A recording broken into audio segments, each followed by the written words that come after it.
Hey guys, this is Hunter with You Don't Know Ball. Today we're going to be looking at Pro Football Network's mock draft by Tony Catalina. If you don't know ball and want to know ball, be sure to subscribe. Leave a comment. Let me know what your favorite draft pick from this mock draft is. Leave a like. We're giving you guys daily content. Let's get into it right away. With the first overall pick, the Bears are taking Caleb Williams. In most of the mock drafts I have, it is Caleb Williams going number one overall. Not much of a surprise. All the media coming out right now is basically saying that it's not a lock, but essentially a lock that he's going to be a Bear or at least the number one pick overall. I don't think there's much to discuss here, as always. So let's go to pick number two. We have the Washington Commanders taking Marvin Harrison Jr.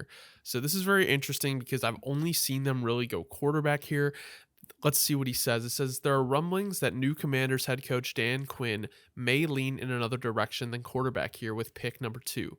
If that's the case, go out and get a baller. Marvin Harrison Jr. is an instant upgrade to any offense, and regardless of who is throwing him the football, he's going to make the plays. I don't necessarily hate this pick.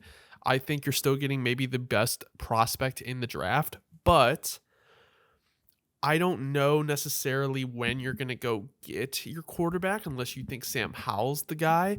I don't know how high they're going to be picking next year, and the draft class of quarterbacks next year is just not really that good. So while I can see them taking Marvin Harrison Jr. at number two, in my opinion, if you're not taking a quarterback at number two, trade down and collect assets because it kind of seems like a rebuild would be happening in this situation with Washington. So kind of an interesting pick here. I don't love it, honestly, unless he's not doing trades this mock draft. I don't know. Number three, we have the New England Patriots taking Drake May. I think this makes a lot of sense. I think if Jaden Daniels were to fall to number three, maybe don't go there. I think, in my opinion, though, the Patriots aren't really ready for a quarterback. You need to build up the wide receiver room. You have to build up the O line. And I don't think any quarterback you put in here, whether that is Drake May or Jaden Daniels or even a later round guy like JJ McCarthy or later first round, depending on what grades you have on them, like JJ McCarthy or Bo Nix, would really excel in the current situation. So I know if Drake May gets there, maybe you pull the trigger, but I just don't see this as a super quarterback friendly situation. Most teams drafting up top are not quarterback friendly situations, but the Bears are a different story because they're picking with Carolina's pick. So I think, like I said, if May falls there, you kind of almost have to take him, depending on how you have him graded, but not super well set up for success. Number four, we have the Arizona Cardinals taking Dallas Turner an edge. Now, with Marvin Harrison off the board, I could definitely see them taking an edge here. I could also see them taking like a Malik Neighbors. They definitely need help on the trenches. Dallas Turner is arguably edge one. And you have that second first round pick, which I believe is pick 27, where they can take, maybe like a Brian Thomas Jr. if he's still there. Just to remind you, this is a blind mock draft, so I have not gone through. I have not seen who they have picked. So yeah, you could also go offensive tackle, like maybe a Tyler Guyton if he's available at 27. So I don't hate the idea of taking an edge number four. I think you could also trade back and possibly get Dallas Turner. Everything could be different in 2 months, though. We don't know.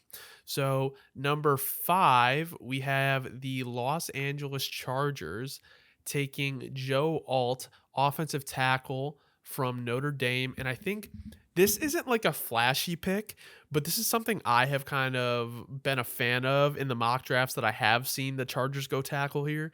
If you pair up Rashawn Slater and Joe Alt as your tackles for the next 10 years, if you make sure that interior of the O-line is at least sound, you can expect probably Justin Herbert not to have many injuries that are contact injuries. Like Joe Alt and Rashawn Slater on either end of the line is going to basically guarantee that this team's offensive line is going to be dominant for the next 10 years if you can just solidify the interior.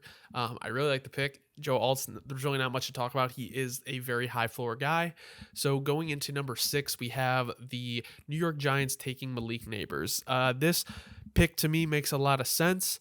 when you have a barren wide receiver room, not to say it's horrible, I just think they don't have really a true alpha or like even a great wide receiver two in that room. When you grab Malik Neighbors, he automatically becomes that dominant guy in the room. He is closer to Marvin Harrison than a lot of people think, just in terms of a prospect. And he can do a lot for a barren talent on offense because Saquon might not be back. Darren Waller's a little bit older. Like, you're really not working with much there. And whether it's Daniel Jones or another quarterback, going, I could also see them taking Jaden Daniels here if he's available. But for now, Malik Neighbors is a good pick. 7, we're going to have the Tennessee Titans taking Olu Fashanu. I like this pick.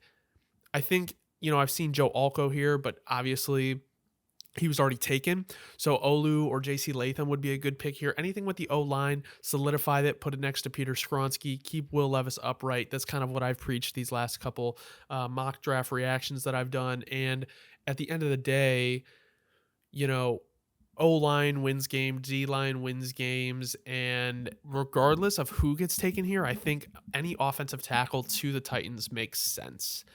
And number 8, we have Jaden Daniels to the Atlanta Falcons. So the Falcons get their quarterback, which is really, really nice, without having to move up, regardless of how they have, Drake May or Caleb Williams rated. Doesn't matter. They weren't able to get them. If Jaden Daniels is still rated highly on your board, him falling to 8 is kind of a blessing to kind of place in that offense with Zach Robinson, Bijan Robinson, Drake London, and Kyle Pitts with a good O-line. I think this is probably, out of all the teams drafting outside the Bears for quarterback, whether it's the Commanders, the Patriots, or the Falcons, even the Giants, the Falcons are the best case scenario for any of these guys that don't go number 1 to the Bears.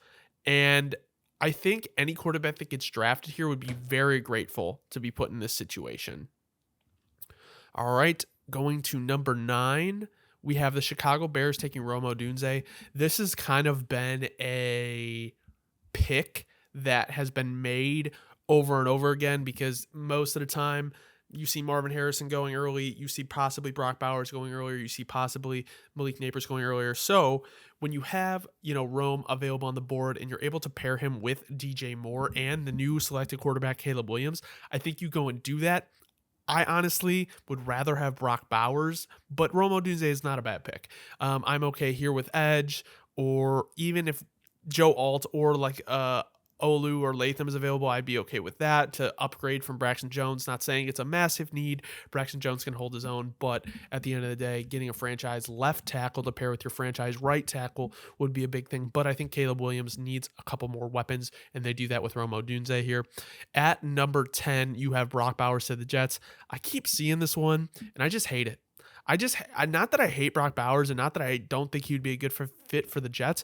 You got to do everything you can for that offensive line. And I will pound the table for that up until draft day, because it's just like, you can't have Aaron Rodgers, 40 years old, running around on a freshly healed, popped Achilles. Just can't happen. Just cannot happen. Because you can either attack O-line in free agency and then later in the draft, but I don't know if you see Brock Bowers as this can't miss prospect, but I just do not agree with the pick here. At 11, we have Terrion Arnold going to the Minnesota Vikings. So I have not seen him mocked here yet, but I really do like it. I think they do need secondary help, and Terrion Arnold is arguably CB1 off the board.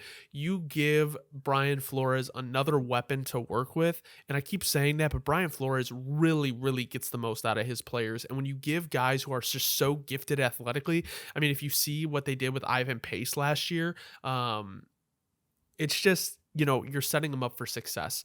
And I think also you could argue going edge here, which I would agree with, because you might lose Danielle Hunter and Marcus Davenport. But at the end of the day, picking on defense definitely helps because their offense doesn't really have that many holes. At number 12, we have Jerzon Newton to the Denver Broncos. I think this pick makes sense as well. I think you want to solidify the interior of the O-line. I think Byron Murphy could also go here. Even if you went edge here, I think you could work. But, getting one of the best interior D lineman prospects here at number 12 is a blessing for the Denver Broncos. All right, going to number 13, we have the Raiders taking Kool-Aid McKinstry. This is kind of the highest I've seen him mocked since kind of like the middle of the season. And that's not a discredit to McKinstry. I think it's more just like other corners really did impress this year.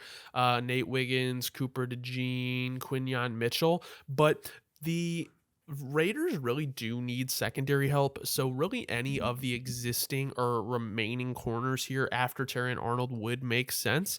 So yeah, not a bad pick. Number 14, we have the New Orleans Saints taking J.C. Latham. I've seen him mocked here a couple times. I've seen tackle mocked to the Saints. I think this is the way to go. I would take J.C. Latham or Joe Alt here. I would kind of lean away from less of the hot, like higher ceiling guys and more go for the high floor. I think with Trevor Penning, you went more of a higher ceiling and it kind of really hasn't panned out the way you wanted. So bringing in JC Latham here, I think, is a good pick just to kind of stabilize that O line, give Derek Carr some protection. Andres Pete is gone. You kind of want to start really bringing youth into that line. At number 15, we have the Indianapolis Colts taking Laiatu Latu. First time I've seen him mocked here, and I really like it. I think Latu is arguably edge one. I think if you continually build that defensive line that was already not bad last year, I think this is really, really cool to see what the Colts would be able to do with this. I could also see another corner here, give them more help in the secondary. But overall, I really like what the Colts are building in Indianapolis. I think they're going to impress a lot of people, even more than they did this year when Anthony Richardson is back on the Colts. You give that dual threat back. He's a big player who can run really fast. So, love what Richardson will do for them next year after what he showed in the small sample size his rookie year, and to put, a dominant player on the other side of the ball. The Colts can be really scary next year. At number 16, we have Graham Barton to the Seattle Seahawks. So Graham Barton and Jackson Powers Johnson are the two interior offensive linemen that I have seen go in the first round. And here's my thing. Obviously, people do not take interior offensive linemen very high, but the Seattle Seahawks have a lot of weapons on offense, and they have two young rookie tackles, or young tackles, I should say, that didn't play the greatest last year. But I think there's a lot of injuries to that O-line. I think they showed promise enough where it's like the interior of the O-line is really the issue. And if you want to for sure solidify that, maybe reaching on one of the interior O-linemen in the first round isn't the worst idea ever. This is the highest I've seen interior offensive linemen go in the mocks that I've been reading, and I don't hate it. I don't hate the pick. I think, obviously, I've said this before earlier in the mock, you win in the trenches. If the Seahawks want to fix their interior offensive line problems, this is the way to go. At 17, we have the Jacksonville Jaguars taking Jared Verse. He goes from FSU. I think there are things that he has to fix. I think he can really impress at the combine. And I think the Jacksonville Jaguars are definitely a team to take a chance on him. You have Trayvon Walker. You have Josh Allen, who might leave in free agency, but I don't think they're going to let him walk. I think you continue to build that defensive line and kind of start to scare teams with what you're building. I think they need to attack maybe secondary a little bit more and interior defensive line in free agency. But with an addition like Jared Verse in the draft, you could potentially be like one of the top units in the NFL. At number 18, we have Quinyon Mitchell to the Cincinnati Bengals. I really like this pick. I've been seeing Quinyon Mitchell go higher and higher every mock draft I've seen, and I'm not surprised. The way he performed at the Senior Bowl was very impressive. He was at Toledo, which is in the MAC conference, but he is very, very good at staying right next to the receiver, playing great man defense, being very sticky. I know I keep using that word, but it is just the best way to describe his type of style at cornerback. And the Cincinnati Bengals, honestly, could use some help in the secondary. Definitely, I know Jesse Bates is a safety, but once they let him go to Atlanta, I think you definitely started to see more of the issue in the secondary. At number 19, we have Chop Robinson going to the Los Angeles Rams. So for a while there, I started seeing Chop Robinson fall out of the first round in mock drafts, and I've been seeing him more in the first round, more late first. This is the earliest I've seen him go, which is I would consider late mid first round. Or mid to mid late first round, I should say. I think actually he would fit well on the Rams. If you look at kind of the coaching staff they have Aaron Donald still in the interior, and I believe Kobe Turner is an interior guy or edge guy.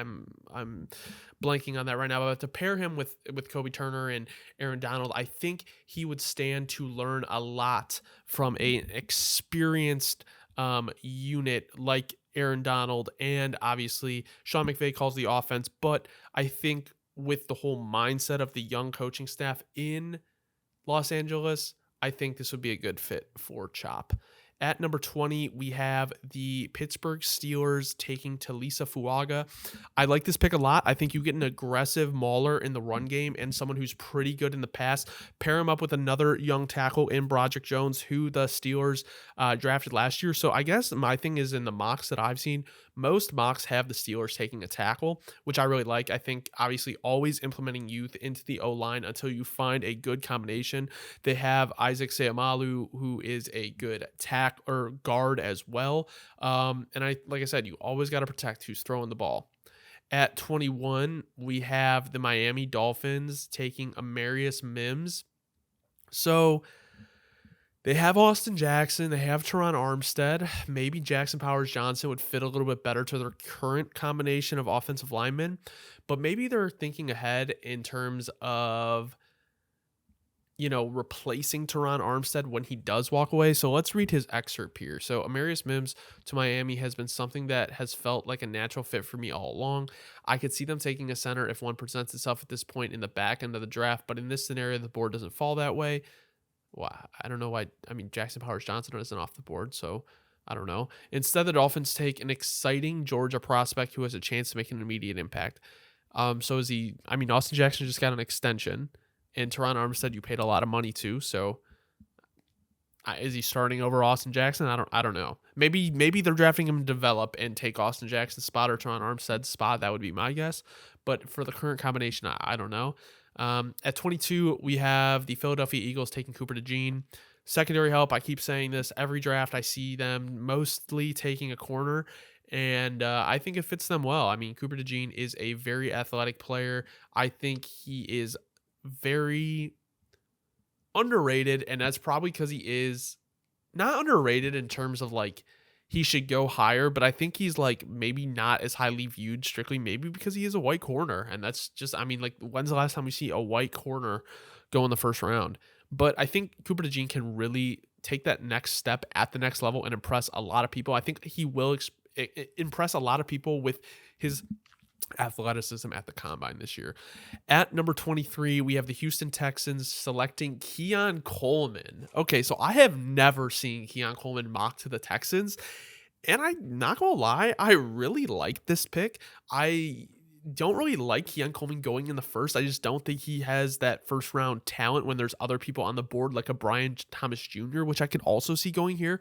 But to pair him up with Tank Dell and Nico Collins, that is starting to become a very scary receiver room, especially if they can, they have Dalton Schultz, but if they maybe add like a Jaheim Bell, another FSU guy later in the draft, or like a Jatavion Sanders from Texas, the Texans are looking pretty scary on offense, especially if they bring in like more talent in the running back room. I don't think Devin Singletary is your guy. I know he had a great year, but just from an athleticism standpoint has never been, the top tier, but he did his job last year. So I actually really do like this pick to the Texans, even though I wasn't really liking Keon Coleman in the first. At 24, we have Byron Murphy we have the Dallas Cowboys taking Byron Murphy. Love this pick. I think you got to help on the interior of the O-line. I think Mozzie Smith was an interior guy last year or an edge. I cannot remember. I know they took him and he didn't really do anything crazy last year. I think Byron Murphy can make an immediate impact for the Dallas Cowboys and really push their line to the next level. At 25, we have the Green Bay Packers taking Tyler Guyton. So I just saw Tyler Guyton mocked to the Packers in the last mock draft I did. I really like it. I think with David Bakhtiari probably playing his last snap as a Packer, they have to revitalize that tackle position, and Tyler Guyton is definitely the guy to do it. He is a big, raw athlete, but the Packers are known for developing their offensive linemen wherever they get them in the draft, and Tyler Guyton could be a great pick for the Green Bay Packers. At 26, we have the Tampa Bay Buccaneers taking Cam Kitchens out of Miami.